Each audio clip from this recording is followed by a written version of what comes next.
Hello guys, welcome to our channel. నేను వెంకట్ తేజ. ప్రస్తుతం మనతో పాటు టీడీపీ అధికార ప్రతినిధి జోష్నా గారు ఉన్నారు. ఆమెతో మాట్లాడదాం. మేడం నమస్తే. నమస్తే అండి. సో అంటే మొత్తం విజయవాడ, అమరావతి, మొత్తం ఆంధ్రప్రదేశ్ మొత్తం కూడా వరదలతో మొత్తం మునిగిపోయిందనే వార్తలు మనం చూస్తున్నాం. ఆల్రెడీ చంద్రబాబు నాయుడు గారు కూడా రేయి పగలు అక్కడే ఉండి మొత్తం కూడా చూస్తున్నారని కూడా మనం కొన్ని క్లిప్స్ అయితే బయటకు వచ్చాయి. కానీ కొన్ని హాట్ కామెంట్స్ వచ్చాయి. అంటే విజయవాడ, అమరావతి దీన్ని రాజధానిగా ప్రకటించారు. ఇప్పుడు అదంతా కూడా మునిగిపోయింది. దీన్ని వీళ్ళు రాజధానికి ఎలా ప్రకటించారు అని చెప్పేసి కొన్ని కామెంట్స్ వస్తున్నాయి. సో దానికి మీరు ఏ సమాధానం? ముందరగా అయితే ఆంధ్రప్రదేశ్ రాష్ట్ర ప్రజలందరూ కూడా జాగ్రత్తగా ఉండమని చెప్పైతే మనం ఫస్ట్ చెప్పాలి. ఎందుకనంటే ఇప్పుడు ఎప్పుడు చూడనటువంటి ఒక వర్షపాతాన్ని ఎప్పుడు కూడా మనం అంటే చాలా సంవత్సరాల తర్వాత, ఒక రకంగా కొన్ని డెకెడ్స్ తర్వాత ఇంత వర్షపాతాన్ని, ఇలాంటి ఒక పరిస్థితిని చూస్తున్నాం. ఇది ఒక న్యాచురల్ కెలామిటీ. సో ఇలాంటి పరిస్థితుల్లో ఒకళ్ళకొకళ్ళం తోడుగా ఉండి ఒకళ్ళకొకళ్ళం మనం సహాయ సహకారాలు అందించుకుంటూ ఉండాల్సినటువంటి అవసరం ఉంది. ప్రభుత్వం మీకు అండగా ఉంది.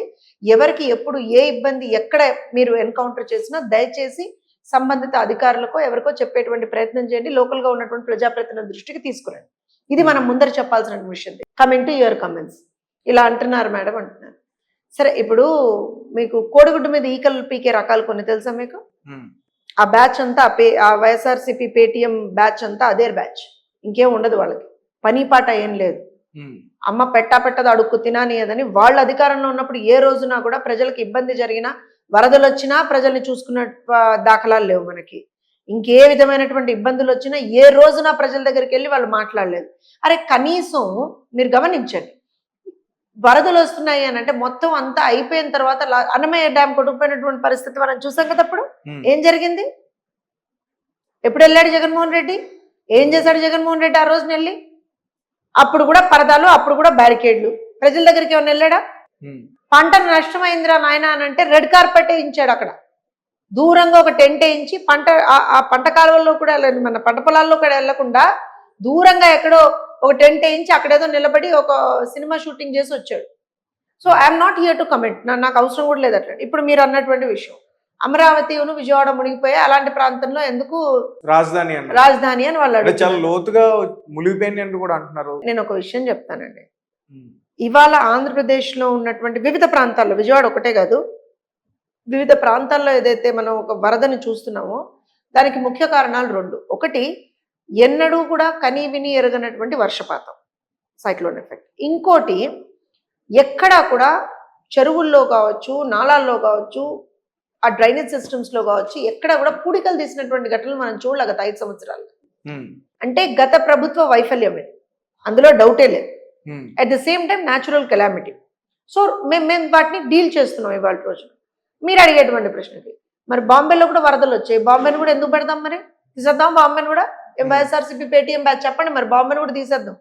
హైదరాబాద్లో కూడా వరదలు వచ్చాయి, తీసేద్దాం హైదరాబాద్ని. తలాతోకాలేని పనికి మళ్ళీ సన్నాసులు తయారవుతారు పొద్దున్న లేచింది మొదలు. నాకు అర్థం కాదు. ప్రజల ఇబ్బందుల్లో ఉంటే కూడా వీళ్ళ ఫేక్ ప్రచారంలో వీళ్ళ దౌర్భాగ్యం మాట్లాడేటట్టు నాకు అర్థం కాదు.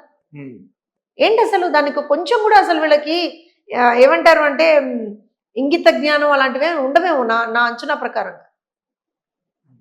ఇప్పుడు మీరు ప్రజల ఇబ్బందుల్లో ఉన్నప్పుడు వాళ్ళకి ఎలా మనం సేవ చేయాలనేది కదా ఆలోచించాలి. మీదో రాజకీయ పార్టీయేగా తగలడి, మీది ఓ రాజకీయ పార్టీయేగా. మీరు కూడా గత 5 సంవత్సరాలు రాష్ట్రంలో ఏదో వెలగబెట్టామని అన్నారు కదా, అధికారంలో ఉండేడ్చామని చెప్పారు కదా. ఎప్పుడో మేము కట్టిన రీటైనింగ్ వాళ్ళు కూడా మేము కట్టామని గుడ్డలు బాదుకుంటున్నారు కదా వాళ్ళ రోజున. ఒక్కటే సింపుల్ క్వశ్చన్ అమ్మా, నిన్న పొద్దున్న నుంచి ప్రజలు ఇబ్బందులు పడుతున్నారు కదా. తెలుగుదేశం పార్టీ నాయకులు, కార్యకర్తలు ఎక్కడున్నారు? సాక్షాత్తు ముఖ్యమంత్రితో సహా గ్రౌండ్లో ఉన్నారా? మంత్రులందరూ గ్రౌండ్లో ఉన్నారా? మాజీ మంత్రులతో సహా గ్రౌండ్లో ఉన్నారా? చెప్పనా పేర్లు మీకు? అనిత గారు, నిమ్మల రామానాయుడు గారు, కొల్లు రవీంద్ర గారు, కొండపల్లి శ్రీనివాస్ గారు, దేవినేని ఉమా గారు, బోండా ఉమా గారు, ఇంకెన్ని చెప్పండి నేను మీకు పేర్లు? ఎక్కడున్నారు వీళ్ళందరూ? గ్రౌండ్లో నిలబడి పనిచేస్తున్నారు. లోకేష్ గారు, చంద్రబాబు నాయుడు గారు, ఇంకెన్ని పేర్లు చెప్పమంటారు చెప్పండి. గ్రౌండ్లో నిలబడి పనిచేస్తున్నారు. ఒక్క పేరు, ఒక్క పేరు వైఎస్ఆర్సీపీ వాడు ఎవరిదైనా సరే గ్రౌండ్లో నిలబడి పనిచేశాడు, ప్రజలకు ఇక్కడ సహాయ సహకారాలు అందించాడు, వాళ్ళని ఆదుకుంటున్నాడు, ఒక్క పేరు ఏమన్నా మీకు దొరికితే, లేదా ఏదైనా చిన్న విజువల్, చిన్నది ఏదన్నా ఒక 1 సెకండ్ 2 సెకండ్స్ విజువల్ ఏమన్నా మీకు దొరికితే కొంచెం మాకు చూపించరా? ఎక్కడన్నా మీకు దొరికితే? మాకైతే రాలేదు మేడం. చూడండి వాళ్ళ అసలు జగన్మోహన్ రెడ్డి గారు దాని మీద రెస్పాండ్ అయిన వీడియో కూడా రైట్. అది కూడా డిఫరెన్స్. ఆయన ఈ అది రకంగా కూడా డిఫరెన్స్. respond. ఇప్పుడు మీకు గుర్తుందంటే అన్నమయ్య డ్యామ్ కొట్టుకుపోయినప్పుడు చంద్రబాబు నాయుడు గారు ఎక్కడున్నారు? ప్రతిపక్షంలో ఉన్నారు. ఉమ్, రైట్. మా పార్టీ ప్రతిపక్షంలో ఉంది కదా. ఏం చేసాం? వెళ్ళామా వెళ్ళలేదా? అక్కడికి ఉమ్, బాధితుల దగ్గరికి వెళ్ళామా వెళ్ళలేదా? వాళ్ళకి మేము ఆదుకున్నామా ఆదుకోలేదా? ఆహార పొట్లాలతో సహా ఇచ్చామా లేదా? ఎన్టీఆర్ ట్రస్ట్ ఆధ్వర్యంలో అక్కడ ఇమ్మీడియట్ గా ఏవైతే వాళ్ళకి వైద్య సేవలు అందాలో, ఏ విధమైనటువంటి నిత్యావసర వస్తువులు అందాలో అన్ని ఇప్పించామా లేదా? ఏం చేస్తున్నారు నిన్నటి నుంచి వీళ్ళు? వైఎస్ఆర్సీపీ వాళ్ళు గాడిదలు కాస్తున్నాడు ఒక్కొక్కడు, ఉమ్, గాడిదలు కాస్తున్నాడు ఒక్కొక్కడు. కనీసం ఒక్క ఆహార పొట్లం పంచింది లేదు ఒక్కడు, ఒక నీళ్ల ప్యాకెట్ ఇచ్చింది లేదు ఒక్కడు, ఒక పాల ప్యాకెట్ ఇచ్చింది లేదు ఒక్కడు, కనీసం వెళ్ళి ఆ వరదల్లో ఉన్నటువంటి ప్రజల్ని ఆదుకున్నది లేదు ఒక్కడు. సోషల్ మీడియాలో మాత్రం కూర్చొని ఒక్కొక్కడు అసలు వాడు ఇష్టం వచ్చినట్టు రాస్తున్నాడు.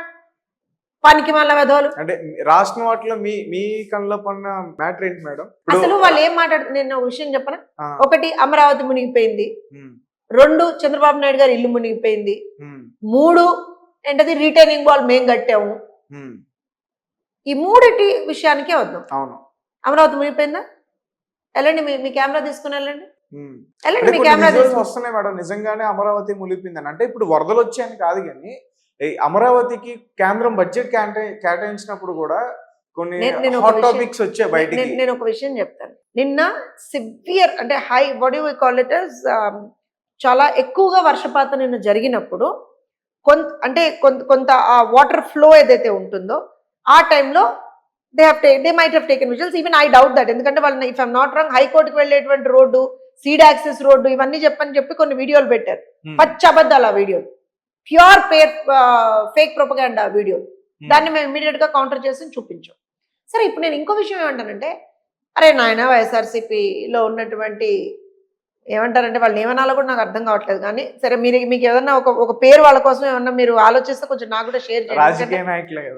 వాళ్ళ రాజకీయ నాయకులు కూడా అనను నేను. రాజకీయం అనేటువంటిది, నేను విషయం చెప్పమంటారా? రాజకీయం అనేటువంటిది చాలా మంచి ప్రొఫెషన్ అండి, చాలా మంచి ప్రొఫెషన్. ఇప్పుడు చంద్రబాబు నాయుడు గారిని తీసుకున్నాను, రాజకీయాల్లో ఉండే కదా ప్రజలకు సేవ చేస్తున్నారు. నారా లోకేష్ గారిని తీసుకున్నాను, రాజకీయాల్లో ఉండే కదా ప్రజలకు సేవ చేస్తున్నారు. పవన్ కళ్యాణ్ గారిని తీసుకున్నాను, రాజకీయాల్లో ఉండే కదా ప్రజలకు సేవ చేస్తున్నారు. అవునా? ఇప్పుడు ప్రజలకి ఉపయోగపడేటువంటి విషయాల్ని మాలాంటి వాళ్ళ మాట్లాడలేదా? మేము రాజకీయాల్లో లేమా? వాళ్ళు రాజకీయ నాయకులు ఏంటి? మీరు కూడా భలే చెప్తారు. వాళ్ళు రాజకీయ నాయకులు కాదు. సో అందుకని నేను వాళ్ళకి ఒక డిఫరెంట్ పేరు ఏదన్నా మీరు ఆలోచన చేయాలి. దయచేసి వైఎస్ఆర్సీపీ వాళ్ళని డిస్క్రైబ్ చేయడానికి ఒక పేరు మీరు కూడా ఎన్నిక చేసుకోవాలి ఈ మధ్యకాలంలో ఏమన్నా మీకు వీలైతే.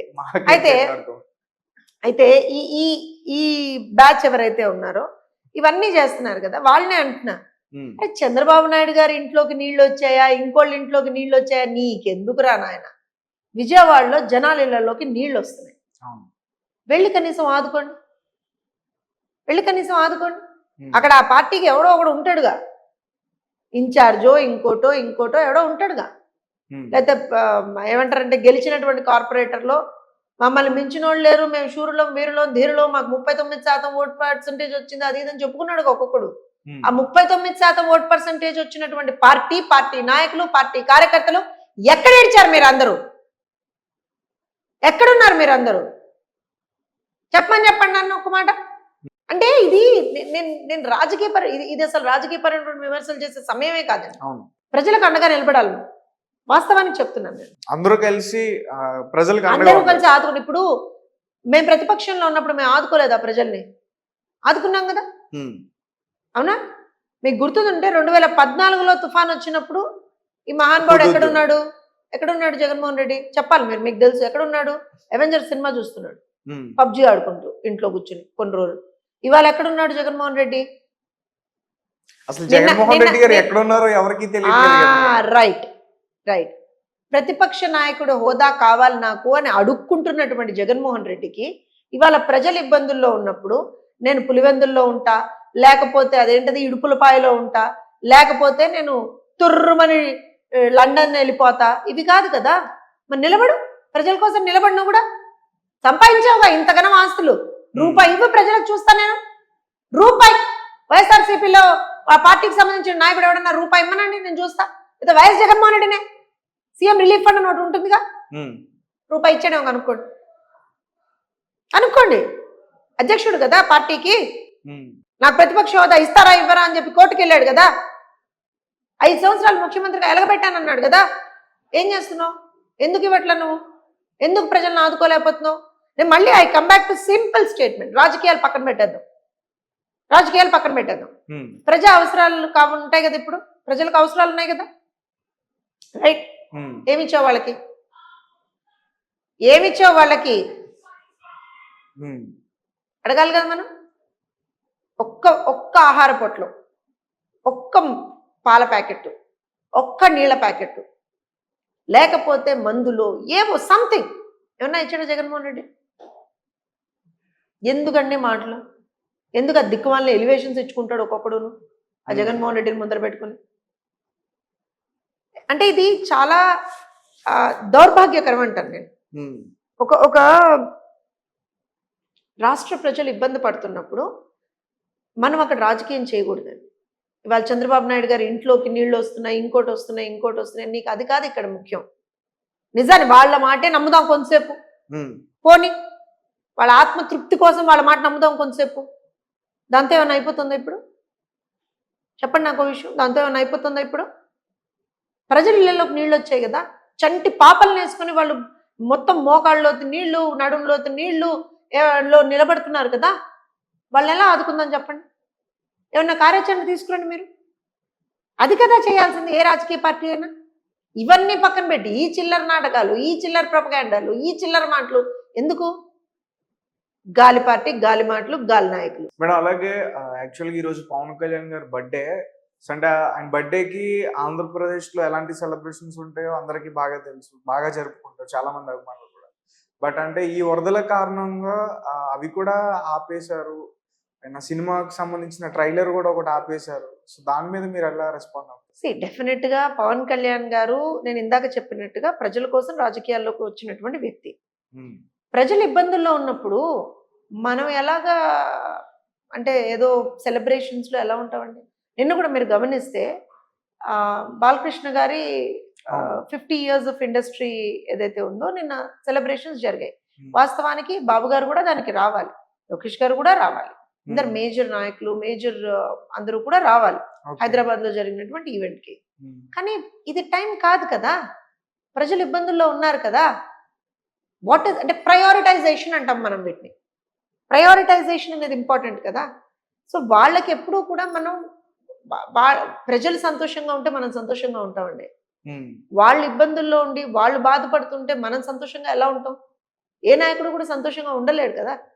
సో ఖచ్చితంగా ఇవాళ పవన్ కళ్యాణ్ గారు డెఫినెట్గా ఈ empathizes with the people of Andhra Pradesh. So అలాంటి పరిస్థితుల్లో ప్రజలు ఇబ్బందుల్లో ఉండి ప్రజలు కన్నీరు పెడుతుంటే ఆయన ఎలా పుట్టినరోజు వేడుకలు చేసుకుంటారండి? ఆయన ఏమన్నా జగన్మోహన్ రెడ్డా? భలే చెప్తారు మీరు కూడా. జగన్మోహన్ రెడ్డి అయితే ప్రజలు ఇబ్బందుల్లో ఉండి ప్రజలు ఏడుస్తూ ఉంటే నిన్న పిలువందుల్లో చూసారా ఎలా చేశాడు? ప్రజలు ఇప్పుడు ఇక్కడ ప్రజలు ఇబ్బందులను ఎదుర్కొంటున్నారు. నువ్వు రాష్ట్రంలో 5 సంవత్సరాలు పాలించావు, ప్లస్ రేపొద్దున నాకు ప్రతిపక్ష హోదా కావాలని అడుగుతున్నావు. నీ ప్రథమ కర్తవ్యం ఏంటి? ప్రజలతోటి ఇంటరాక్ట్ అయ్యి అసలు ఎక్కడ ఏం జరుగుతోంది అనేది తెలుసుకొని ఏమన్నా ఇన్పుట్స్ అండ్ ఫీడ్బ్యాక్ ఉంటే ప్రభుత్వానికి ఇవ్వాలి కదా, అంతే కదా. విమర్శలు ప్రతి విమర్శలు పక్కన పెట్టేయండి, ఇది కదా ఏ నాయకుడన్నా చేయాల్సింది, ఒక మాజీ ముఖ్యమంత్రి చేయాల్సింది. ఏం చేశాడు? పులివెందులపై కూర్చున్నాడు. ఎందుకు? ఎవరికి తెలియదు. నిన్న ఇట్లానే ఒకళ్ళు మాట్లాడుతూ ఏదో టీవీ డిబేట్లో ఒకళ్ళు మాట్లాడుతూ ఎందుకు వెళ్ళండి పులివెందుల, పుసుకున్న రేపు షర్మిల వచ్చి అక్కడ పులివెందుల ఇంట్లో కూడా షర్మిల కూర్చుంటుందని ఈయన ముందరెళ్ళి కూర్చున్నాడు అన్నారు. నాకేం తెలుసు ఇవన్నీ? తెలియదు కదా నాకు. నిజంగా అన్నారా మేడం? సీనియర్ మోస్ట్ జర్నలిస్ట్ ఒక టీవీ డిబేట్లో కూర్చున్నప్పుడు ఈ మాట అన్నారు. Madam you should also understand, ఎందుకని వెళ్ళి ఉంటారు ఆయన అన్నారు. నాకు తెలియని విషయాలు నాకు తెలియని మాట్లాడతాను నేను. నాకు నిజంగా కూడా ఆయన అందుకే వెళ్ళారని తెలుసుంటే ఇందుకే వెళ్ళాడు తేజ అని చెప్తుంది మీకు. మరి షర్మిలకు భయపడి వెళ్ళాడా, ఇంకోళ్ళకి భయపడి వెళ్ళాడా, లేకపోతే ఇక్కడ జనాల్ని చూసి భయపడి వెళ్ళాడా, జనాలు ఎక్కడ ఆయన్ని నిలదీస్తారని భయపడి వెళ్ళాడా, ఎవరికి తెలుసు.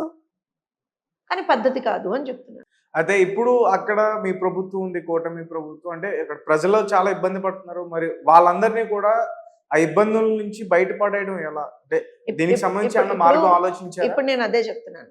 ఒక న్యాచురల్ కెలామిటీ, వరదలు, వర్షం అనేటువంటిది మన చేతుల్లో లేనటువంటిది. కానీ ఎప్పుడైనా సరే ఇలాంటి ఒక న్యాచురల్ కెలామిటీ వచ్చినప్పుడు జరుగుతున్నటువంటి నష్టాన్ని మనం ఎంత తక్కువ చేసుకోగలం.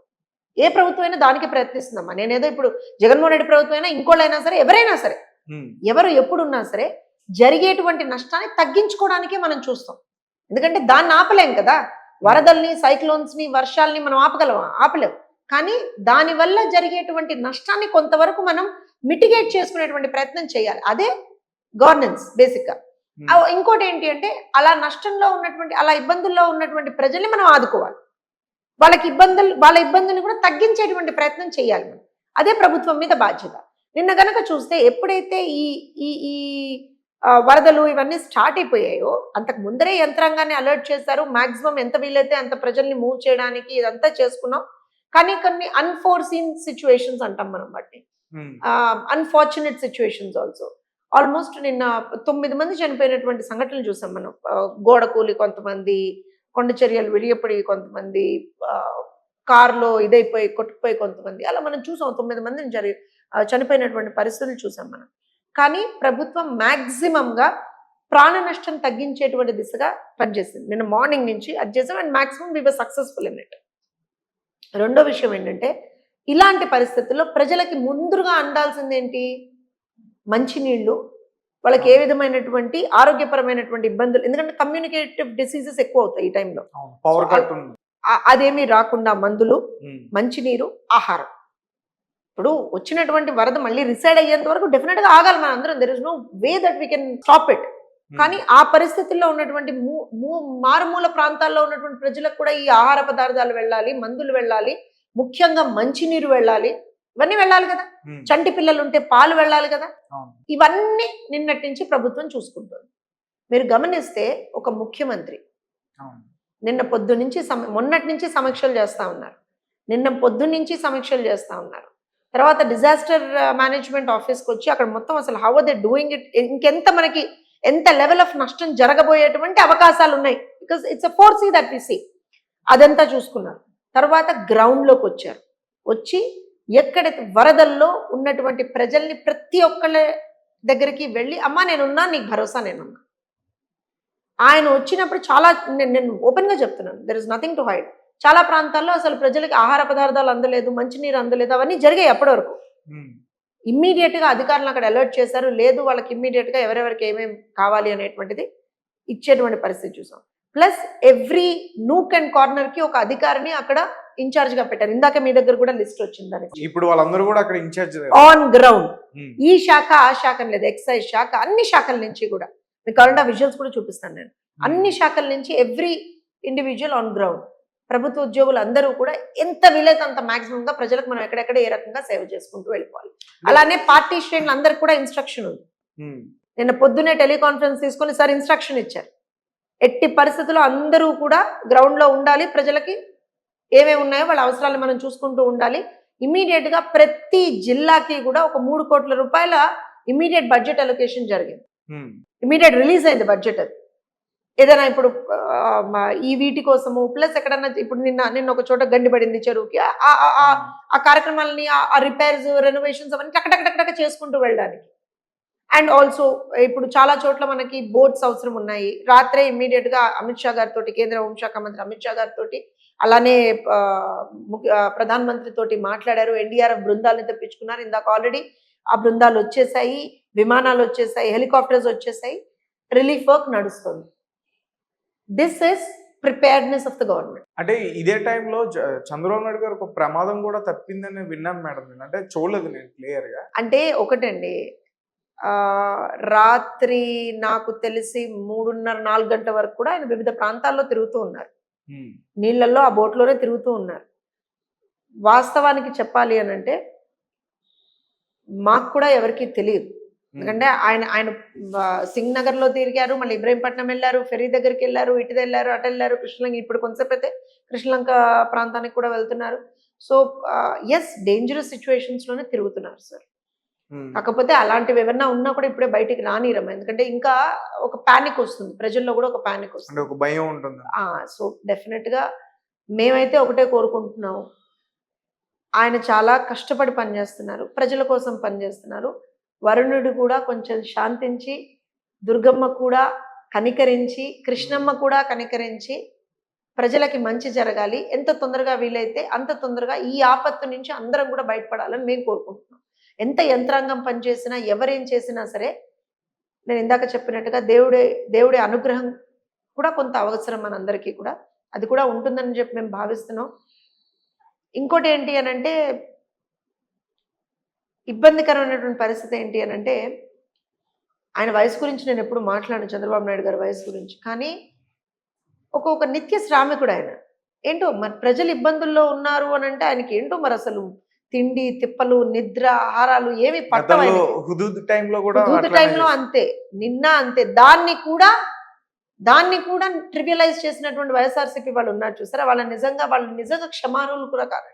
ఉమ్, చంద్రబాబు నాయుడు గారు నేను రాత్రంతా ఇక్కడే ఉంటాను, మీకు మీరు కొంత కుదుట పడేదాకా నేను ఎక్కడికి వెళ్ళను, ఉమ్, గంటకి అప్డేట్ మీడియా అండ్ ప్రెస్ కూడా ఇస్తాను. నేను అధికారులు ఎవరు పని చేయకపోయినా సరే నా దృష్టికి తీసుకురండి, నేను చూసుకుంటాను.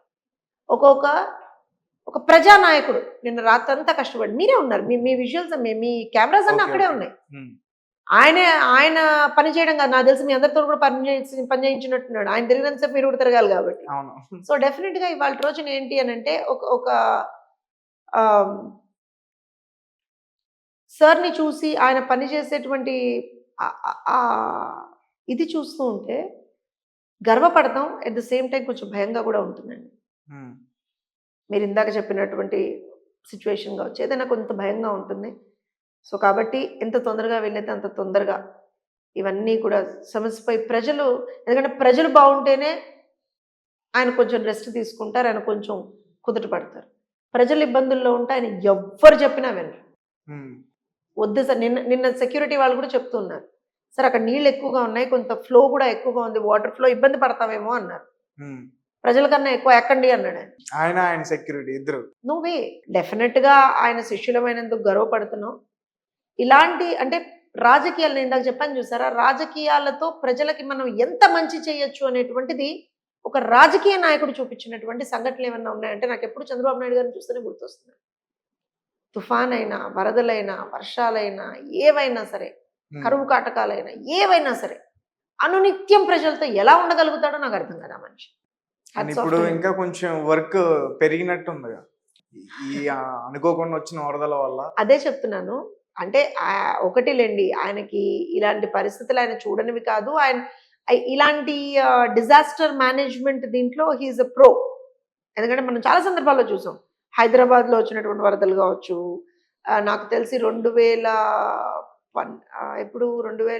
సంథింగ్ ఉభయ గోదావరి జిల్లాలో వచ్చినటువంటి వరదలు కావచ్చు, చాలా సందర్భాల్లో ఈవెన్ మనం విశాఖపట్నంలో, శ్రీకాకుళం జిల్లాలో తిత్లీ తుఫాన్, ఇలా చాలా ఎవ్రీథింగ్ హీ జస్ట్ అంటే మేక్స్ థింగ్స్ ఈజియర్ అంటాను నేను. మనం చాలా కష్టతరమైనటువంటి పరిస్థితులు అని మనం అనుకుంటున్న క్షణంలో ఏమీ కాదు, గ్రౌండ్లో పని చేసుకుంటే అన్ని సమస్య పోతాయి, ఏం కాదు అని ఒక ధైర్యాన్ని ఆయన ఇవ్వగలుగుతారు ప్రజలకి. అది నాకు తెలిసి ఏ రాజకీయ నాయకుడు ఎప్పుడు చేయలేదు. అంటే ఇక్కడ నేను కంపారిజన్ తీసుకున్నాను, కానీ ఇప్పుడు 2 తెలుగు రాష్ట్రాల్లో ఒకే రకమైనటువంటి పరిస్థితి చూస్తున్నాం. ఖమ్మం ఆల్మోస్ట్గా అసలు కంప్లీట్గా మున్నేరువాక కానీ ఏదైనా ఎంత ఇబ్బంది పడుతున్నారో చూస్తున్నాను. ప్రజలు చనిపోయినటువంటి ఘటనలు కూడా చూస్తున్నాం, కొట్టుకుపోతున్న విజువల్స్ కూడా చూస్తున్నాం మనం. వరంగల్ అలానే ఉంది, నిజామాబాద్ సైడ్ విపరీతమైన వర్షాలు ఉన్నాయి. అంటే ఓవరాల్ గా we're seeing a very critical situation in Telangana also. I don't want compare, but ఇలాంటి సిచ్యువేషన్ ఆంధ్రప్రదేశ్లో ఉంది. ఆ రాష్ట్ర ముఖ్యమంత్రి ప్రజల మధ్యన ఉంటూ